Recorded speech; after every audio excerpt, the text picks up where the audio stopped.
Nous passons à la question numéro 17, alors qui n'est pas exactement une question, qui est une proposition de motion relative au centre hospitalier d'Avranches-Granville. Vous le savez tous, le centre hospitalier Avranches-Granville donc est le résultat de la fusion des deux centres hospitaliers d'Avranches et Granville qui ont fusionné donc, en 92.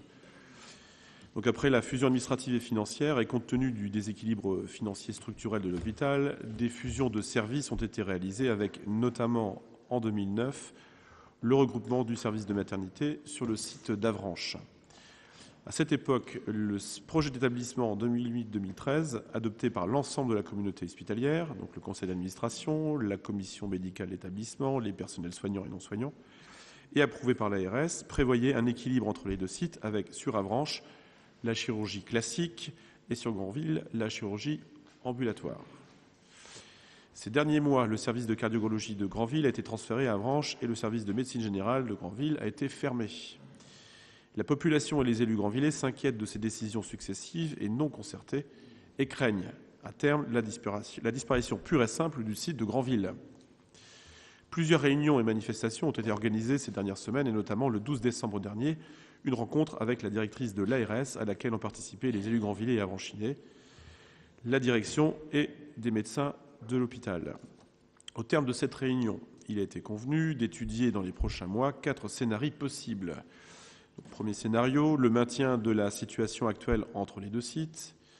Le deuxième serait le regroupement des services sur le site d'Avranches. Le troisième scénario, le regroupement des services sur le site de Granville. Et enfin, quatrième option, la reconstruction d'un nouvel hôpital.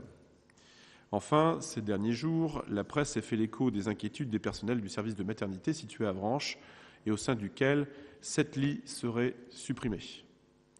Ce dernier pourrait donc passer de 31 à 24 lits. 5 postes et demi sont supprimés. Un poste de sage-femme, 4 postes d'aide-soignante et un demi-poste d'agent hospitalier.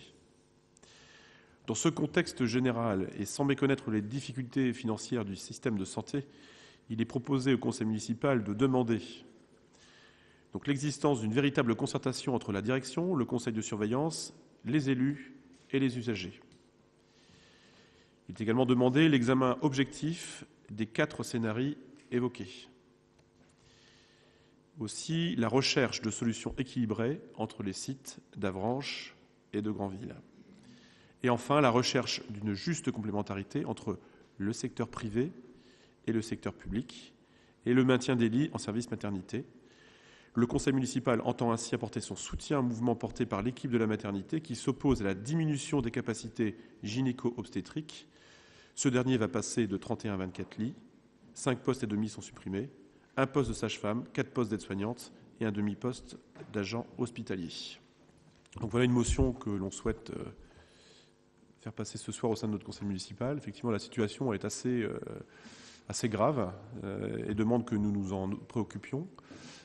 Des contacts assez réguliers existent maintenant entre les différents élus. Avec M. Huette, en qualité de député, nous sommes allés à l'ARS, accompagnés de Philippe Bas, de Dominique Baudry, de Jean-Marc Julien, de Jean Andreau, de médecins de la CME et du directeur de l'hôpital, du centre hospitalier, afin d'avoir des éclaircissements sur ces exigences de l'ARS.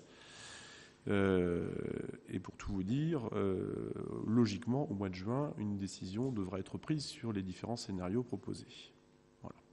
Donc nous, ce que nous demandons, c'est effectivement d'avoir toutes les informations entre les mains de façon à peser dans le débat, dans la discussion, et de manière à maintenir une offre de santé aux habitants du Sud-Manche qui soit à la hauteur des exigences de tout un chacun.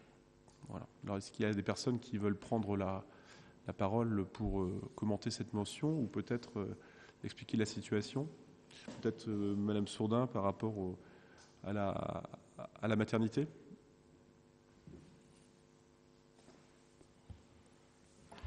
Oui, il faut savoir que dans les chiffres importants, le taux d'occupation des lits à la maternité d'Avranches est en moyenne de 86%.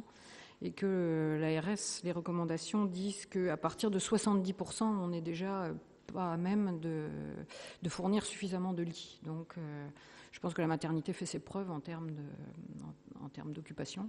Et on est quand même dans une logique comptable, mais pas dans une logique de santé. Donc, très rapidement, je pense qu'on va se mettre en contact avec les comités d'usagers pour voir quelles actions on pourrait mener.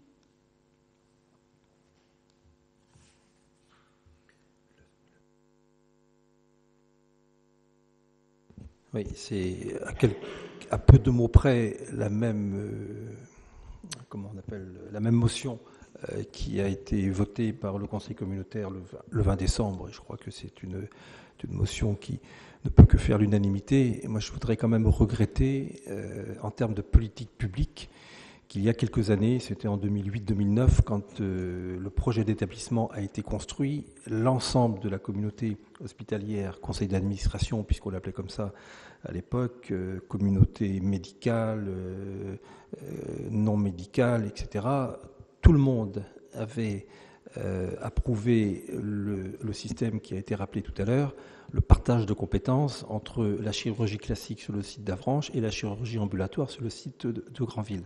J'ajoute que des investissements très importants ont été faits en application de ce principe-là, de ce partage de compétences-là.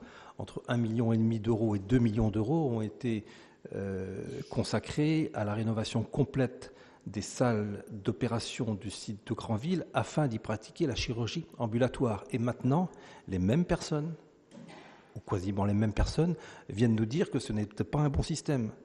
Ce qui veut dire qu'on a dépensé entre 1,5 million d'euros et 2 millions d'euros pour quelque chose qui était bien il y a quelques années et qui est devenu mal maintenant. Alors, ne serait-ce que cet argument-là, plus ceux qui figurent dans le texte de la motion et puis la précision que vient de donner Madame Sourdin, incite effectivement à adopter cette motion. Merci. Je vais donc vous proposer d'adopter cette motion. Y a-t-il malgré tout des abstentions ou des votes contre? Non. Donc à l'unanimité, notre motion, la question numéro 17, est adoptée par le Conseil municipal.